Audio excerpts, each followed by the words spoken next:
Hola, vamos a tratar de explicar un poco algunas anécdotas históricas en el descubrimiento de la galactosemia.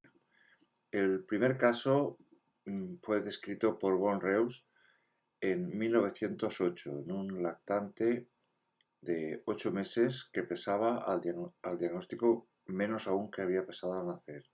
Tenía hepatosplenomegalia, galactosuria, perdón, y en la autopsia se demostró una cirrosis hepática.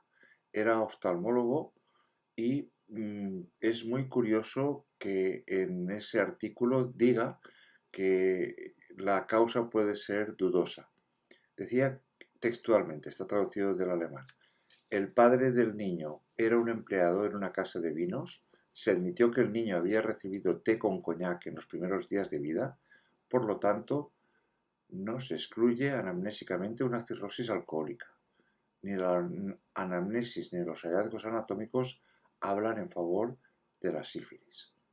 Así estaban las cosas. 1908 se describe pues el primer caso de galactosemia, pero aún no se sabe muy bien la causa. Sin embargo, unos años después, Mason publica un caso de un lactante de 12 meses, y aquí ve la curva de sobrecarga de galactosa, como en el caso de la galactosa no aumenta los niveles de glucemia en sangre, mientras que en el caso de dextrosa y de sacarosa sí.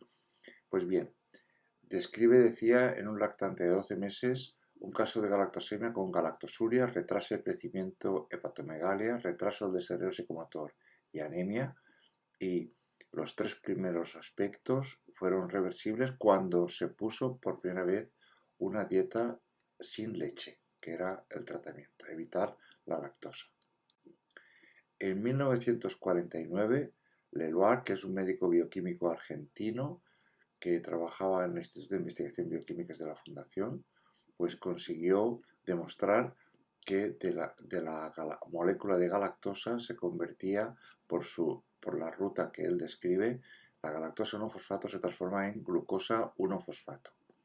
Esto es lo que va a ocurrir, el déficit enzimático en esa vía de la galactosa 1-fosfato a la glucosa 1-fosfato será el defecto enzimático causante de este caso de galactosemia con cataratas que reportaba Ritter y Cannon, en el que por primera vez se habla que probablemente sea este enzima el deficitario, que esa sería la causa de la fisiopatología.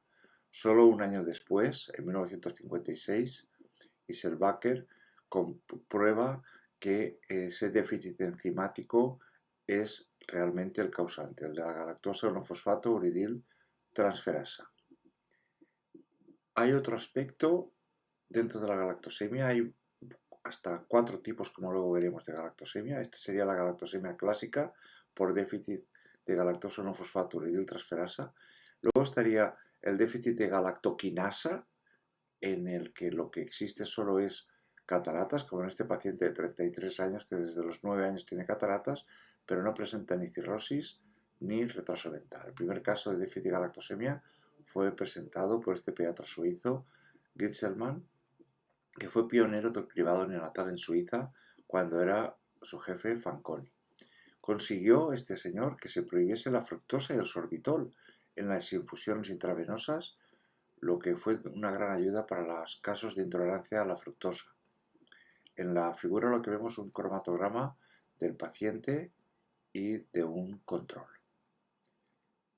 Pues bien, han pasado muchos años desde que se describe el primer caso de galactosemia en 1908, y en 1994 escribía Leonard en el Lancet que seguían habiendo nubarrones sobre la galactosemia. Y es que pasan los años, les quitamos la lactosa de por vida a estos pacientes, permitiéndoles solo pequeñas cantidades de galactosa porque probablemente son inferiores a la cantidad de galactosa creada o sintetizada endógenamente, pero no acabamos de resolver los problemas ginecológicos en la mujer, sobre todo de reproducción, y en ambos sexos los problemas del lenguaje y de trastornos mentales.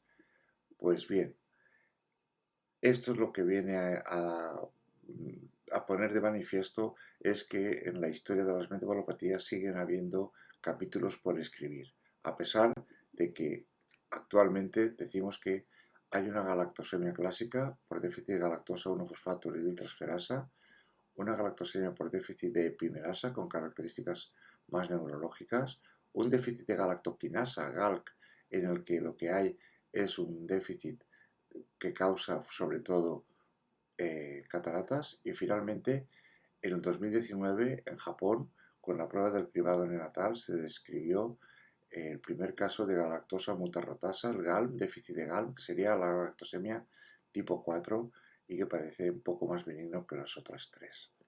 Un poco este es el resumen que yo quería presentar.